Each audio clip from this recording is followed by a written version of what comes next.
everyone, and welcome to the new norm on Black Enterprise. I'm Selena Hill, and today I'm speaking with rap legend, actress, and entrepreneur Remy Ma. Thank you so much, Remy, for being here Thank with us today. you. Thank you for having me. I'm excited. I'm excited.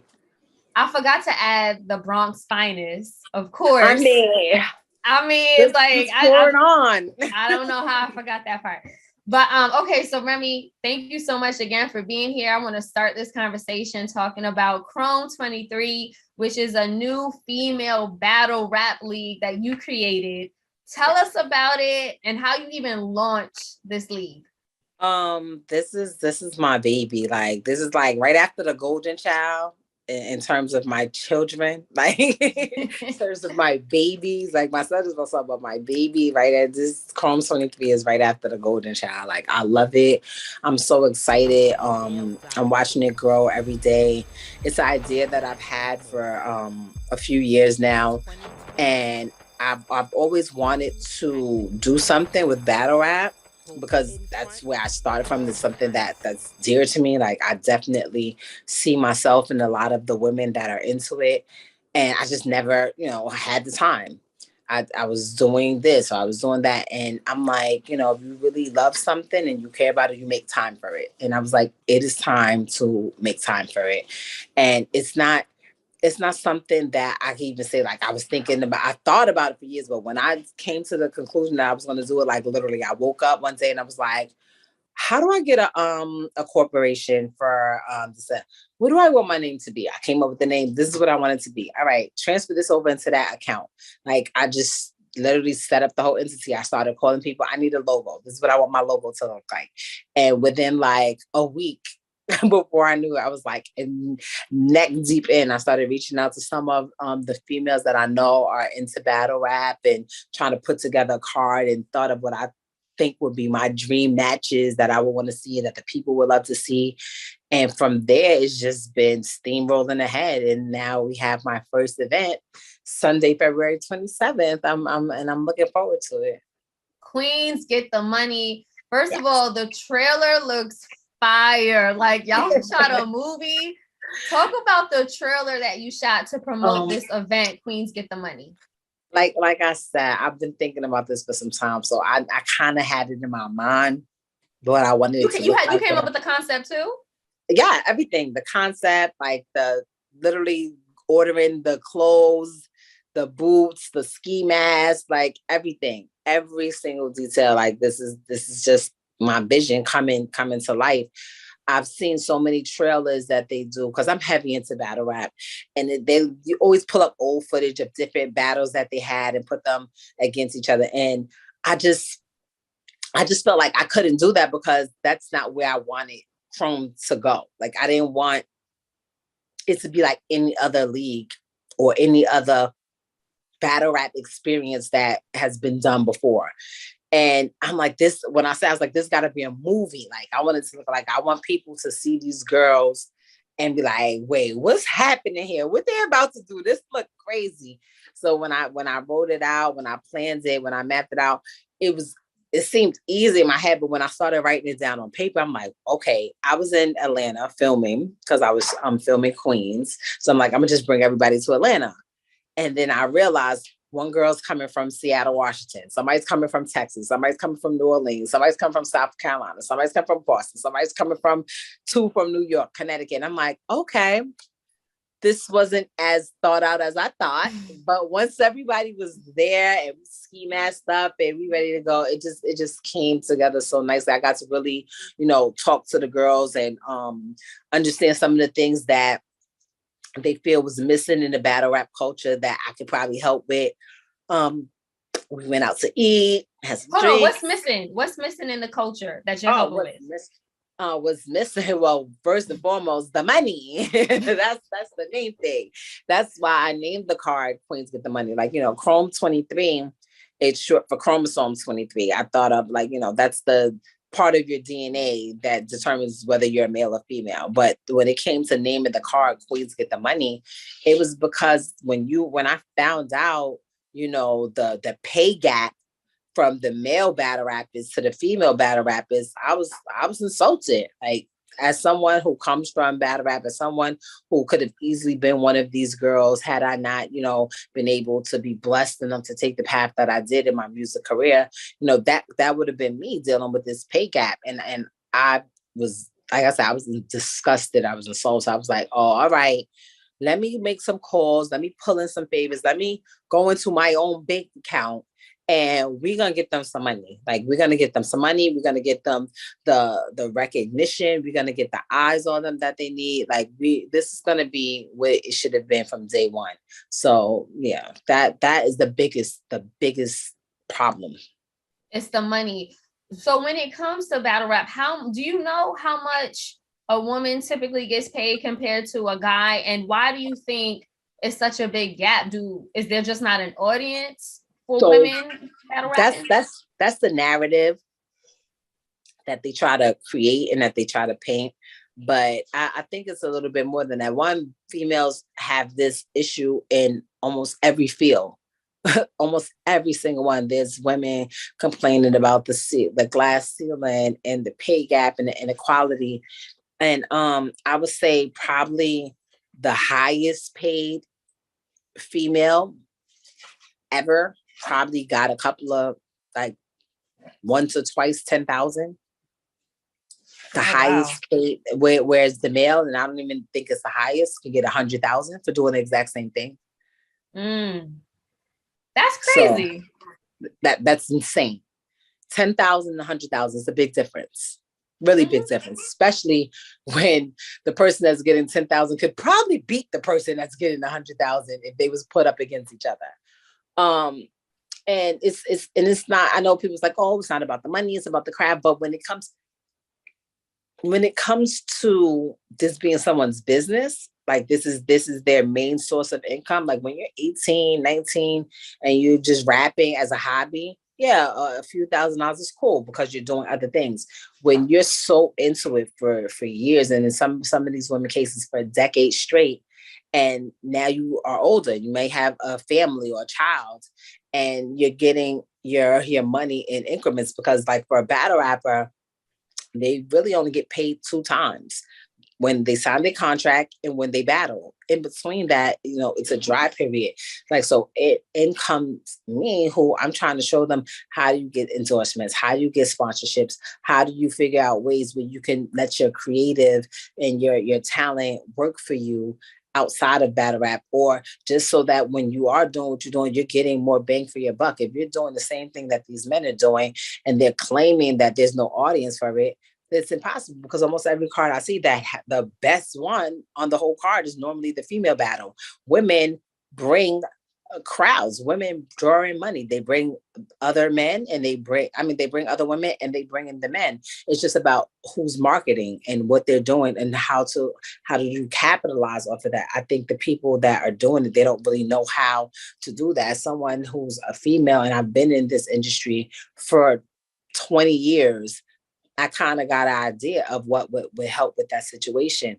And more importantly, it comes to a point where you're like, okay, if they don't bring a crowd, or if women are problematic, or if women are expensive, when I show you that they're not, because right now in hip hop, women are making the majority of the money. Women are the lead at the top of, the money makers in hip hop.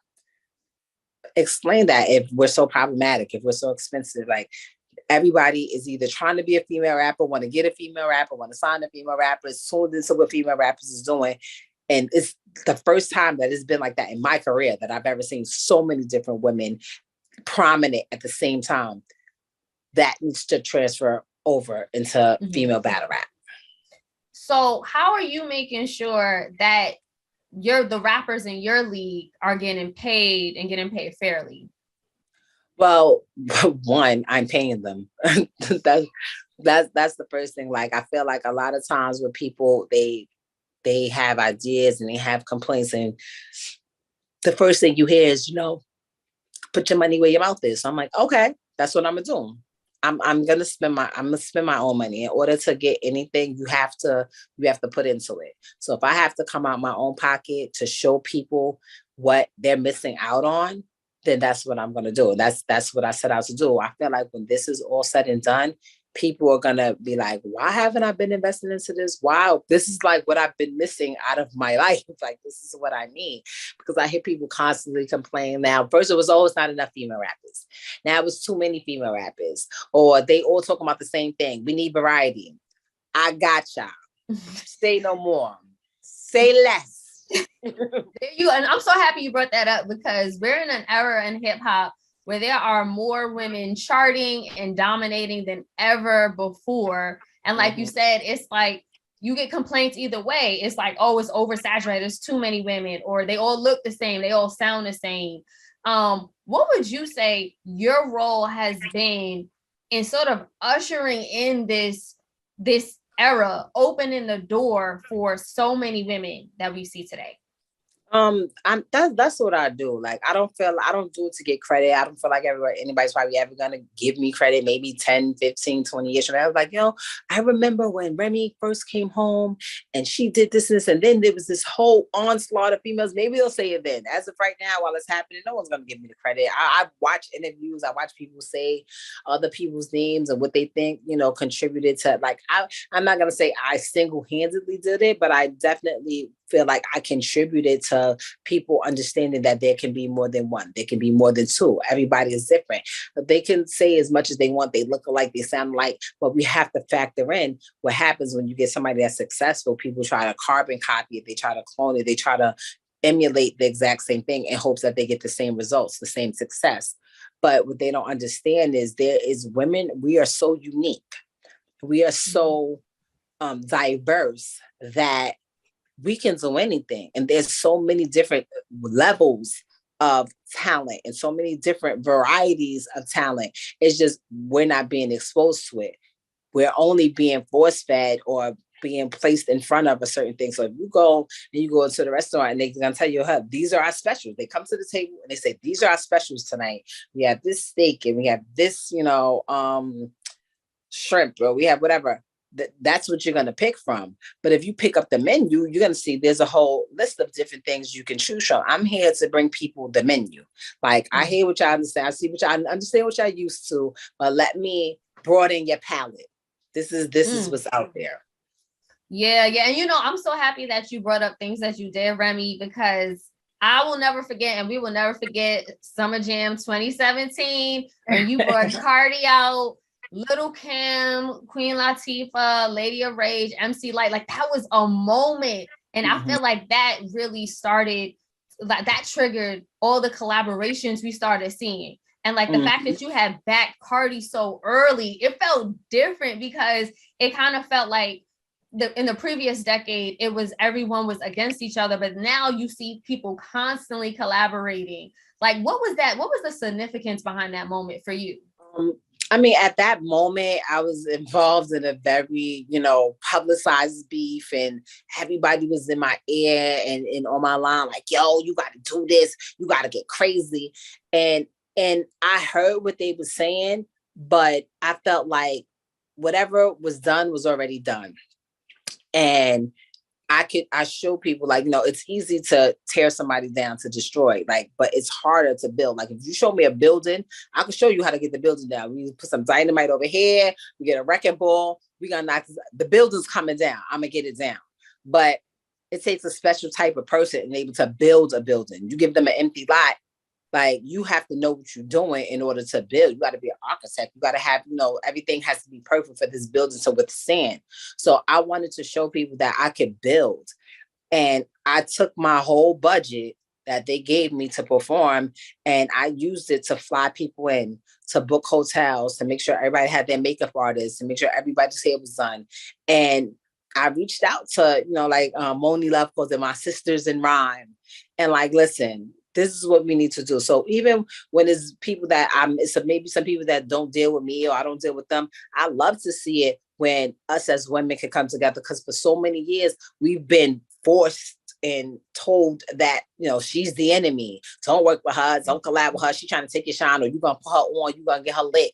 Like there's enough space for everybody to shine and for everybody to have their own lane. So, and it's not even just of right now. We have to respect those that are here with us now and those that came before us and those that are coming up after us. Hence why you'll see on my stage, I have me and I have a young and May, and, you know, I'll have uh Queen Latifah or Moni Love or MC Light and then a Cardi B. Like I was trying to make sure that I had people that was where I'm at, people that was before me, and people that may be coming after me, because that's what it's all about. Because at some point we all are in that position. I'm going to be somebody that came before somebody else.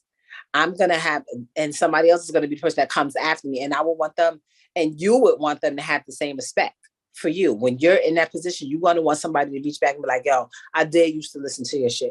I did, you know, grow up on you, or I respect what you did. I appreciate you open that door number A, B, or C. And you need to take that same energy and guide it to the people that come after you. So for me to see the way women are coming together now, and even that day that you talk about, when I tell you, I'm so mad that nobody has the footage of my dressing room. Like it was such a moment in my dressing room where everybody's like, I've always been a fan of you. Oh my God, I love you so much. Oh my God, look at like this, the everybody fanning out over each other. A beautiful, beautiful thing. Wow. Yeah, no, that was a moment in history. And I'm glad, Remy, that you talked about variety, because you brought so much variety on that stage. Like you had representation of how women in hip hop look across the spectrum, right? Everyone from a Cardi to a Young M.A. Do you think that there's enough variety now? And if not, do you think that like in today's climate, a female rapper could be really successful without having an overtly sexual image? Absolutely. I just think that it has to be presented in a way so that people can accept it. People are used to a certain thing. Like even with me, like I don't feel like I'm overly sexy, but I don't feel like I'm as tomboyish as I was when I first began. Like I said earlier, women, we're very diverse creatures. It depends on when you see it. You might see me and I feel like sneakers and sweats one day, and you see me and I feel like a mini and thigh-high boots. So we should be able to have that versatility. I should be able to, you know, be whoever I want to be on whatever day that I want to be it, and shouldn't be held to the confines of a box of what a female rapper is. And I think some of the women that I'm bringing with Chrome 23, people are gonna literally be like blown away. Like, wait, hold on, she wrote that and she looked like that?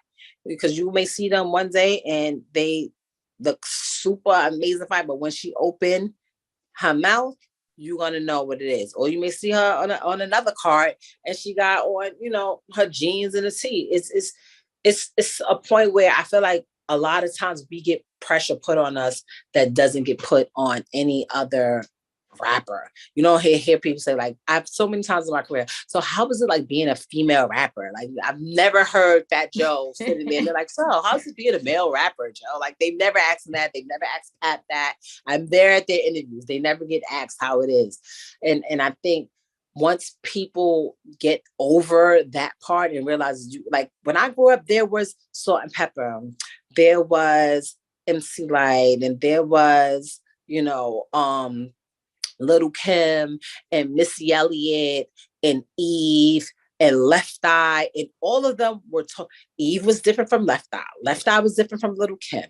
Little Kim was different from Missy Elliott. Missy Elliott was different from the Brat. And they all was doing a thing. Totally different styles, totally different everything. And it was okay. For whatever reason, now it's like, nope, this is what you have to look like, this is what you have to sound like. And I think it has a lot to do with people see it's worked for certain females, and that's what they just push them to be, as opposed to pushing their pen and pushing their creative. You know, no, that's so true. That is so true. Who would you say is the next female rapper that has next? The next Remy Ma, the next Cardi B? Who would you say? I definitely think it's gonna be one, if not more, of the girls that's gonna come through Chrome 23. I really do. So you do? Yes, me and my team, we have bets on who we think is gonna be the breakout star from everyone that everyone sees. And I love it. Like I tell people all the time, sometimes I sit down and Fat Joe, he's my brother. He is like, to me, he's a living legend. I've never seen anybody do what he's done in this game. He's been around since 1993, I think, when his first single came out.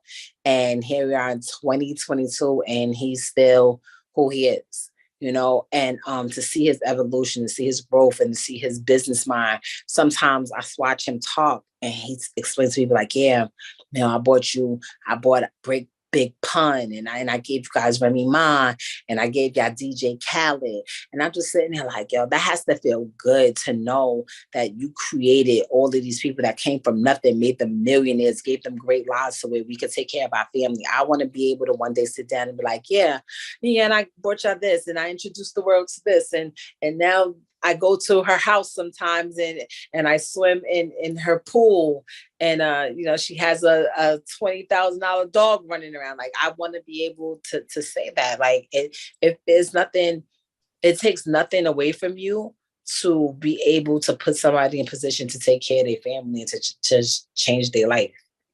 No, I love that. I love that. Are there any female rappers that you would like to collaborate with that are up and coming? Because obviously a collab is what can really, put people on the map.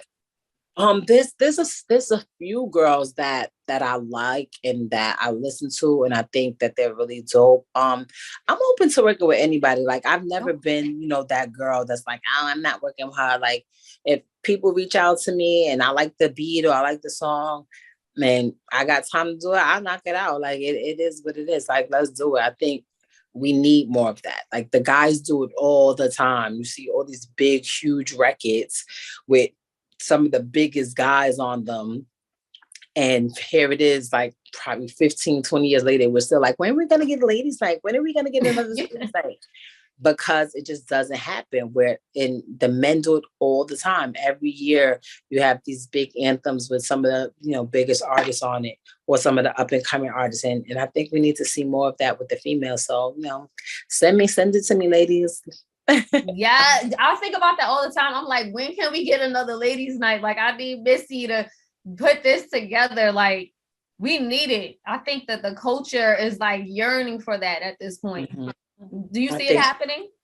I do. I think it's just a matter of time. What needs to happen, I think the women themselves need to decide to do it. We can't, as long as there's a manager or an agent or someone talking for you, they're always going to push to like, no, we need to keep you separate. You're bigger than her. You're going to, put them on, or you might not be the best on the record. Somebody might have a better verse than you. So we don't want to put you in that position. Like, we're going to have to probably map it out amongst ourselves and cut out all the middlemen and the politics.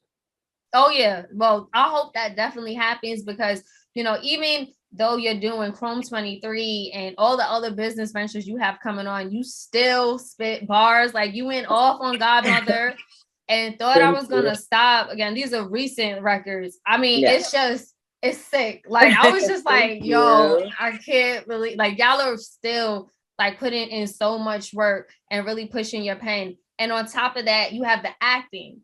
Like, you joined the cast, the ABC's Queens. Like, we've seen you in your own movie. What inspires you to just keep going and to like venture into other lanes like acting? I just wake up some days and like, you know what? I want to try something. Like, we live once. We only have, I tell my husband sometimes, we have one life. You don't get a do-over. You don't get, another chance, and you don't know when is the last day. So anything that you want to do or that you think about doing, even if you don't know if you're going to be good at it, just try it out, see if you like it, and just put it down in your book, in your list of things that you did. Because I've been in situations where I had my life pretty much taken away from me. And I think of all the things that I said, like, I wish I would have did this. So I don't want to be the wish I had person no more. So anytime I think about doing something, or I have an idea for something, I just do it. Like, and I know people may be like, it's easy because you have money. And it's like, everything doesn't take money. Everything isn't about, isn't about having money. sometimes you just gotta have faith and believe in yourself to do it. Like when I did the Big 50 movie, I never acted a day in my life. And they not only was I acting, I'm like the star of the movie. I was so nervous and I kept asking, do I look stupid? I feel stupid. Do I look dumb? I feel dumb. And they was like, no, you're good. I'm like, I'm telling you now, if I come out and I look dumb, I'm gonna come back and get you. Because I asked you, do I look dumb? But I had so much fun. I enjoyed it. The set of queens is amazing. I get to rap, I get to act, I get to hang out with Brandy all day. Like it's just really, really cool. And then with Chrome 23, I get to be around girls that are like me. Like I grew up really rapping, trying to out rap the dudes and trying to make sure that, that I was sharp and had the best bars. So to have that and be surrounded by that is just a great feeling. It gives you like this creative space that's different. Like I don't like, how do I explain it? Like if I write a record and it's just me, it's gonna come out good, but it's just gonna be good. When I write records and I'm around other rappers and I'm around other people that do what I do, like it just sparks these different creative juices. I don't really know how to explain it, but it's pretty cool. It's pretty cool to be around like people that are like me. That's what's up. And I know you mentioned Pat. I wanted to ask you, because you and Pat, you guys been raising, your son is 20 years old, and I think your daughter's like 2. So you have been raising kids for a long time. What advice would you give to first-time parents, Rihanna and ASAP Rocky? Well, my daughter, she actually just turned 3. And that's my son. I had my son when I was a teenager. So it's totally different when you have a kid, when you're practically a kid and, didn't really know where my life was going, still running around, as opposed to when I had my daughter, I'm married, I'm pretty much solidified in life. I think it's dope because I think that's probably the stage where Rihanna and ASAP is at, where like they're a little bit older. They're not as young and wild as they was. They're both established in their careers, not really chasing the dollar. And I would just pretty much just tell them, take a bunch of pictures and try to be there as much because they grow so fast. Like I literally remember my baby shower clearly. And now she's like turning 3 and telling me what to do and asking me what time she's FaceTiming me on her own, asking me when I'm gonna be back. So just take a lot of pictures and enjoy it because, these moments, like I said, it all ties into what I said earlier. Like you don't never know when it's not gonna be anymore. Like it's just not gonna be. So you wanna factor all of that in and try to get in as much time and as much love and be there for every moment. But Rem, do you think that when you have kids, you have to sacrifice your career? Because I know they come with sacrifices. And then, I see women like you who are just prospering and thriving in your career, more than ever. So is there like a really big sacrifice when it comes to your career? It is. It depends on how much, you can tolerate to be there or not be there. Like a lot of times when I'm working, I have my daughter with me, or I may not be able to take certain jobs because it would require me to be away from my family, not just my daughter, but my husband and, everything. But these things you have to weigh your options. Like, is it worth it? Or can I bring them? Like I take, for instance, last week we were filming and I was filming in Atlanta and, I was just like, I'm gonna go down Monday. I rap on Wednesday. I got to do something down there Friday. I'm coming right back home. It was a big snowstorm in New York and I couldn't fly out. I called my husband like, listen, I just found a flight. If you guys go to the leave right now, get on the airport, you could come down here. And they ended up making it in and we stayed in Atlanta until like Tuesday. We stayed for an extra couple of days because otherwise I'd have been away from my family for a week when it was only supposed to be 4 or 5 days. I'd have been away for more like 8 days. So you have to like figure out different ways to incorporate both. A lot of times I'll have her in my dressing room or Papa be there. And, we just make it work. And, I'm saying, like I said, if you love something, you figure out a way to make it work. Right, you make it work. Well, Remy, we're not going to hold you too much longer. Just let us know one more time how we could check in Chrome 23, Queens Get the Money, the battle rap, the league, and also the event you have coming up. Yes, the league is called Chrome 23. My first event, my first card is Sunday, February 27th. It's in New York City. It's invite only, but you will be able to live stream it through high97.com. You can also live stream and tune in on my IG page, same way you would like a versus or something like that. You can just click on my live and watch it there. And who knows? I got about 3 more weeks to try to pull in some more other big things. So move it, just be on the lookout. Follow us. My at is Chrome 20, the number 3. So you spell out the word Chrome, CHROME 20, TWENTY, the number 3 on everything. Any social media it's the same on everything. So make sure you guys follow me, check it out, follow us with updates. And yeah, February 27th, Queens, the money, Chrome 23. Yes, it's going down. Thank you so much, Remy. We appreciate your time today. It was good talking to you again. All right. Take care.